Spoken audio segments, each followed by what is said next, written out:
Түнгі клубда көп қыдырғанды ұнататын қыз, жігіттерді бірінен соң бірін ауыстырып жүргенде, бір жігіт оның артына түсіп, қыздың өмірін тозаққа айналдырады. Сәлем достар. Бүгін біз сендерге американдық ужас, Драйв деп аталатын қорқынышты фильмге шолу дайындадық. Если нож не нужен для готовки, с ним всегда можно избавиться от своего парня. Фильм Пайпер және Марси атты құрбылар түнгі клубқа келіп, бүгін жігіттер аз ғой дегеннен басталады. Содан олар барға өтеді. Мұнда олар ақыры келбетті бір жас жігітті көріп қалады. Жігіт Марсиді байқаған соң Пайпер амалсыз кетуіне тура келеді. Ол жігіт қыздың қасына келіп, өзін Алекс деп таныстырады. Олардың таныстығы биге ұласып, көлікте қатынасқа түсумен аяқталады. Қызда жігітте бір рахаттанып алады. Олар аяқтаған соң Алекс қыз қарап, сен әрі қарай кездесулер қалайсың ғой деп өзінше ойлап қояды. Себебі ол қыздардың бәрін бірдей деп санайды екен. Бірақ Марси жігітке көліктен шығуын өтінеді. Сосын үйге қайтарда қыздың соңынан бір қызыл джип түседі. Ол қызға тоқтауына белгі берседі. Қыздың тоқтайтын ойы жоқ көрінеді. Тіпті ол көлік артына соғылады. Қыз басқа жолға бұрылып кетіп, автомойкаға жасырынып қалады. Және қасынан өткен сол джипті көреді. Үйге оралған соң Марси барлығын күйеуіне айтып береді. Күйеуінің есімі Денис екен. Денис әйелінің түнгі клубтарда түнімен кезіп жүргеніне қарсы болмағанымен, өмір үшін уайымдайтынын айтады. Мұндай қарым-қатынасқа олар басынан келісіп алған болатын. Марси жуынып жатқанда бетінде үлкен дақ көрінеді. Денис дәл осы жері барлығынан көбірек ұнайтынын айтады. Соңынан қыз шаршадым деп күйеуімен қосылудан бас тартады. Ал түнде үйден бір түрлі дауысы естиді және тексеруді шешеді. Бірақ дауыс жертөледе, ашылған күйі қалған терезеден шығып жатқан екен. Ал соңынан келген күйеуі, әйелін уайымдап, артына түскен джиптен әлі қорқып жатыр деп ойлайды. Таңертең Марси Пайпермен кездеседі. Мұнда Денис еркін қарым-қатынасқа келіскенімен қызғанатыны анық екені айтылады. Құрбысы түнгі клубтан кейін тағы бір қыз жоғалғанын оқып бергенде, қыз артына түскен қызыл джипті есіне алады. Соңынан құрбысы қаланы кезіп жүрген аңызды еске айтады. Қысқасы бір әйелдің соңынан фургон қуады. Ал әйел құтылғаны сол еді. Фургон иесі оның көлігі артындағы маньяк жайлы ескерткісі келген екен. Нәтижесінде бейшара әйелдің басын кесіп алып, көлік капотына іліп кеткен екен. Марси егер көлігі артында маньяк болғанда, ол мұнда қазір отырмайтынын айтады және кешке қайтадан клубқа баруды ұсынады. Пайпер тек бір ережемен келіседі, жігіттермен ешқандай байланыс болмауы керек. Марси сөзінде тұрады. Бұл жолы ол жігітпен емес, қызбен көлікте қосылады. Ал Пайпер оларды ұстап алғанда құрбысына бұл дұрыс еместігін және бір кездер мектепте басынан өткен оқиғадан соң ауру болуы мүмкін екенін айтады.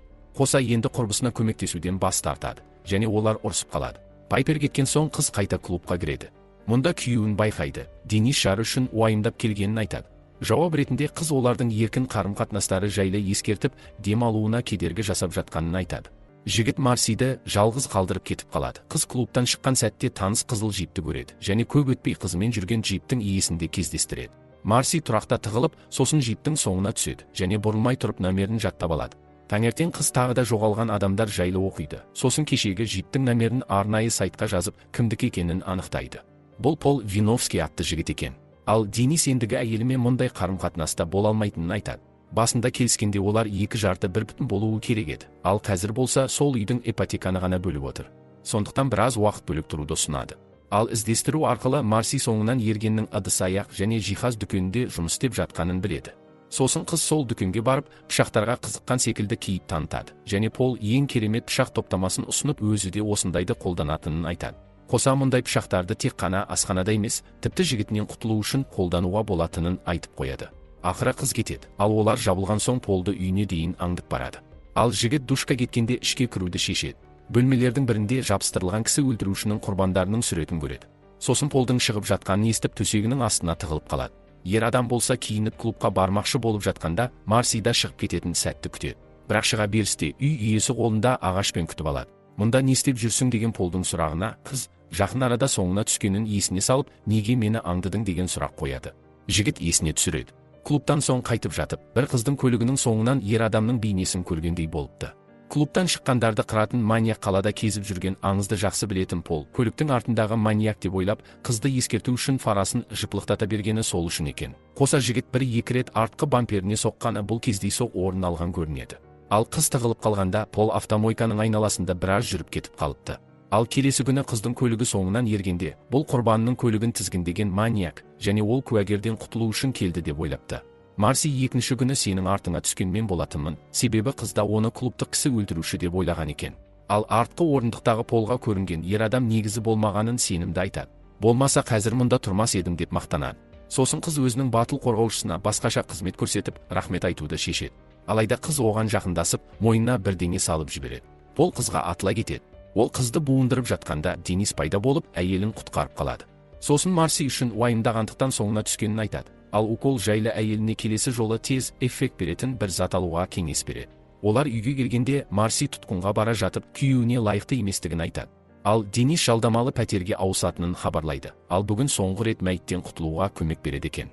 Марси жертөлеге, яғни байланып жатқан Полдың қасына түседі және бірінші кезекте бәрін айтып беруді шешеді. Полдың көргені дұрыс болып шығады. Көлікте біреу болған. Бірақ бұл кісі өлтіруші емес, кезекті құрбан болыпты. Нақтырақ айтқанда, бұл обастағы қыздың көңілдесі дөрекі Уайт болатын. Сол күйі көліктің салонынан шыға алмай қалған екен. Марси оны транквилизатормен ұйықтатып тастапты. Жануарларға арналған дәрі адамдарға әртүр әсер беретіндіктен, ол әлі біраз тыпыршылап жатқан болатын. Және осыны Пол көріп, артқы орындықтағы қаншер жайлы ойлаған. Марси сол кезде ақыры сол жігітті бір жақты еткен. Бірақ Пол мұны байқап, қыздың өміріндегі жалғыз қызығынан айыра жаздаған екен. Қыздың көздегені өзіне тым сенімді дөрекі жігіттерді және қыздарды қырып салу екен. Сосын Марси макияжын сүртіп бетіндегі үлкен дағын көрсетеді. Айтуы бойынша қыздың үстінен мектепте көп күлген. Ал мұны Уайт сияқты дөрекі жігіттер бастаған екен. Жігіт оған әлі кеш еместігін және бәрін түзетуге болатынын айтып, жалынып жатты. Сонымен қоса, мен саған ешқандай дөрекі болмадым ғой деп айтады. Бірақ та қызға енді бәрібір. Ол өз ойынан қайтатын түрі жоқ. Марси Полдың саусағын кесіп жатып, мені әрқашан түсініп, қолдау көрсеткен жалғыз адам күйеуі Денис болғанын айтады. Сондықтан жігітпен өмірін байланыстырыпты. Ал Денис оны толығымен қабылдаған және мәйіттерден құтылуға көмектескен. Кенет Марси күйеуін қаншалықты жақсы көретінін аңғарады және Полдың басына пышағын қадап, өлімін қарсы алу үшін жалғыз қалдырып кетеді. Ол Дениске келіп барлығы дұрыс болмағанын айтады. Жары оның өміріне толыққанды араласуы керек. Сондықтан олар барлығын бірге жасау керек еді.